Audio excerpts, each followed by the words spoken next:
Dear Zoo, I wrote to the zoo to send me a pet. They sent me a elephant.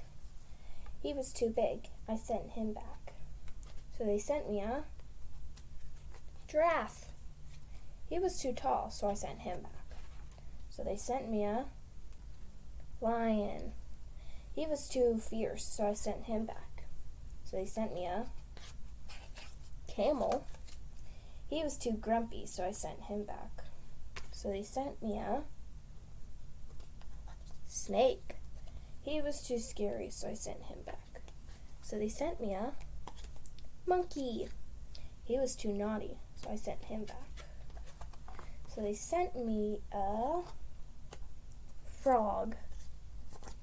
He was too jumpy, so I sent him back. So they thought really hard and sent me a dog. He was perfect. I'll keep him.